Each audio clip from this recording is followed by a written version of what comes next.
ధాత్రి కిచెన్లో వంట చేస్తూ ఉంటుంది. నిషి, వైజయంతి, ఆదిలక్ష్మి ముగ్గురు కూడా డైనింగ్ టేబుల్ దగ్గర కూర్చొని జావ రెడీ అయిందా అని వైజయంతి, బ్లాక్ కాఫీ రెడీ అయిందా అని నిషి, ఉప్మా రెడీ అయిందా అని ఆదిలక్ష్మి మాటిమాటికి పిలుస్తూ కేకలు పెడుతూ ఉంటారు. అయిందయిందని ధాత్రి చెప్తూ ఇక సమాధానం చెప్పలేక ధాత్రికి విసుగొస్తుంది. ఇదిగో తినండి అంటూ ధాత్రి అవన్నీ తీసుకొచ్చి డైనింగ్ టేబుల్ మీద పెడుతుంది. ఏంటివి అంటూ అందరూ షాకింగ్గా చూస్తూ ఉంటారు.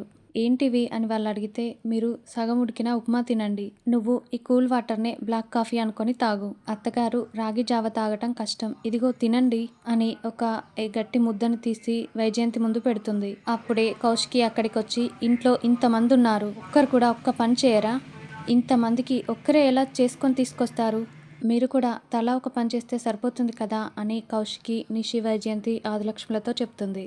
చెప్తా వీళ్ళ పని అని కేదార్ మనసులో అనుకుంటూ ధాత్రి వస్తూ ఉంటే, ధాత్రి కింద పడిపోయేలా కేదార్ ప్లాన్ చేస్తాడు. అయ్యో ధాత్రి కళ్ళు తిరిగి పడిపోయింది అని కేదార్ గట్టిగా కేకలు పెడుతూ ధాత్రి తలని తన ఒళ్ళో పెట్టుకొని, ధాత్రి ధాత్రి నువ్వు కళ్ళు ముయ్యి, నువ్వు చెప్పే వరకు నువ్వు కళ్ళు తెరవకు, కళ్ళు తిరిగిపోయినట్లు నటించు అని మెల్లగా ధాత్రితో చెప్తుంటాడు.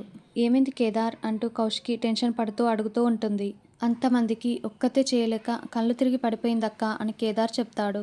ధాత్రిని తీసుకెళ్లి పక్కన పడుకోబెడతానని కేదార్ మెల్లగా ధాత్రిని తీసుకువెళ్తూ, ధాత్రి నేను చెప్పే వరకు నువ్వు కళ్ళు తెరవకు, వాళ్ళకి బుద్ధి చెప్పే టైం వచ్చింది అని కేదార్ ధాత్రితో చెప్తూ, ధాత్రికి ఇలా మీ వల్లే జరిగింది కాబట్టి ఈరోజు ఇంట్లో పనులన్నీ మీరే చేయాలని కేదార్ అంటాడు. అవును మీరే చేయాలని సుధాకర్, కౌశికి కూడా చెప్తారు. దాంతో వైజయంతి గిన్నెలు కడుగుతూ ఉంటే నిషి కూరగాయలు కట్ చేస్తూ ఉంటుంది. ఆదిలక్ష్మి చీపురు పట్టుకొని ఇల్లంతా ఊడుస్తూ ఉంటుంది. సుధాకర్, కౌశికి, కేదార్, ధాత్రి ప్లాన్ ప్రకారమే ఇదంతా చేస్తుంటారు. సుధాకర్, కేదార్ అయితే ఇద్దరు హైఫై ఇచ్చుకుంటూ ఉంటారు.